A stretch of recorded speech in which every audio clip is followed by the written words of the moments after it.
তুমি কি কমার্স ব্যাকগ্রাউন্ডের স্টুডেন্ট? কমার্স নিয়ে এইচএস পাস করেছো, এবার একটা ভালো কেরিয়ার গড়ে তুলতে চাও, কিন্তু বুঝতে পারছো না যে কি করতে হবে, কি কি অপশন রয়েছে আমার কাছে। আজকের ভিডিওটিতে আমি তোমাদের সঙ্গে আলোচনা করব যে কমার্স নিয়ে যদি তোমরা এইচএস পাস করে থাকো তাহলে কি কি অপশন, কি কি কেরিয়ার অপরচুনিটি আমাদের কাছে থাকবে সেই বিষয় নিয়ে, সেই বিষয়গুলো নিয়ে আজকে আমরা এই ভিডিওটিতে আলোচনা করব। শেষ পর্যন্ত ভিডিওটি দেখতে থাকো। প্রথমে যে ডিগ্রিটির কথা বলবো, যেটা তোমরা করতে পারো, সেটা হচ্ছে ব্যাচেলার অফ কমার্স অর্থাৎ বিকম ডিগ্রি, যেটি 3 বছরের একটি ডিগ্রি কোর্স হয়ে থাকে। নেক্সট যে কোর্সটির কথা বলবো সেটা হচ্ছে BBA, bachelor of business administration. এটাও একটি 3 বছরের ডিগ্রি কোর্স। কমপ্লিট হয়ে যাওয়ার পরে এই দুটো ডিগ্রি কোর্সের পরেই তোমরা মাস্টার ডিগ্রি করতে পারবে। একটাতে এমকম করতে পারবে এবং বিবিএ এর পরে এমবিএ করতে পারবে। এমবিএ করবে তো এমবিএ করার পর তোমরা কর্পোরেট সেক্টরে ভালো কোম্পানিতে চাকরির জন্য আবেদন করতে পারবে এবং একটা ভালো স্যালারি প্যাকেজ তোমরা পাবে। এরপরে যে কোর্সটির কথা বলবো, যে কেরিয়ার অপরচুনিটির কথা বলবো, সেটা হচ্ছে চার্টার অ্যাকাউন্টেন্ট। তোমার যদি ইচ্ছে থাকে সিএ হওয়ার, চার্টার অ্যাকাউন্টেন্ট হওয়ার, বড় বড় ফার্মে কাজ করার, বড় বড় কোম্পানিতে সিএ হিসেবে কাজ করা, তাহলে চার্টার অ্যাকাউন্টেন্ট যে কেরিয়ারটি, এটি তোমার জন্য বেস্ট। কিন্তু এই কেরিয়ারটি একটা সহজ কেরিয়ার অপশন নয়। সিএ কিন্তু হওয়া খুব একটা সহজ ব্যাপার নয়, তার জন্য দরকার অনেক ধৈর্য, অনেক অধ্যাবসায়। এই সিএ ডিগ্রিটি একটি 3 থেকে 4 বছরের ডিগ্রি কোর্স হয়ে থাকে। সিএ কমপ্লিট করার পরে তোমরা একটা ভালো স্যালারি প্যাকেজ দেখতে পাবে।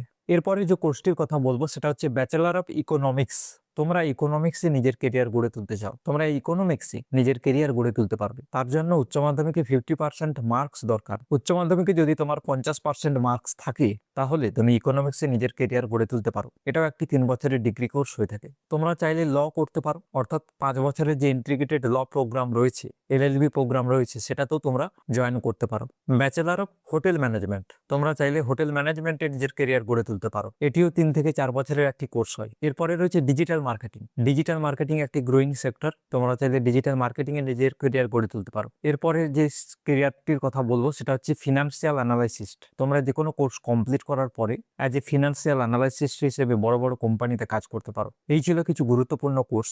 অনেকেই মনে করে যে কমার্স নিয়ে পাস করার পরে বেশি কিছু অপশন থাকে না, কিন্তু অপশন প্রচুর রয়েছে। তোমাকে ডিসাইড করতে হবে যে তুমি কোন পথে এগোতে চাও। নিজের গোল তোমাকে সিলেক্ট করতে হবে এবং সেটার দিকে এগোতে হবে। অনেক স্টুডেন্টরা এমন আছে যারা কিন্তু নিজের গোলটাকেই সঠিকভাবে সিলেক্ট করতে পারে না, নিজের গোলটাই নির্ধারিত করতে পারে না। উইদাউট গোল, উইদাউট এনি লক্ষ্য তুমি কিন্তু সহজে সাকসেস পাবে না। তাই প্রথম থেকে নিজের গোল সেট করো এবং সেটাকে কিভাবে অ্যাচিভ করতে হবে সেটার জন্য অ্যাকশন নিতে হবে, তবে গিয়ে তুমি তোমার লক্ষ্যে পৌঁছতে পারবে। তো বন্ধুরা, এই ছিল কিছু গুরুত্বপূর্ণ ইম্পর্টেন্ট ইনফরমেশন, যেগুলো আমার মনে হলো তোমাদের সঙ্গে শেয়ার করা উচিত। যদি ভিডিওটি ভালো লাগে, ভিডিওটিতে একটি লাইক করে বন্ধুদের সঙ্গে শেয়ার করতে ভুলো না। আমি এই ধরনের career related, education related, job related video বানাতে থাকি। আজকের মতো এখানে ভিডিওটি শেষ করলাম। দেখা হচ্ছে নেক্সট কোনো ভিডিওতে।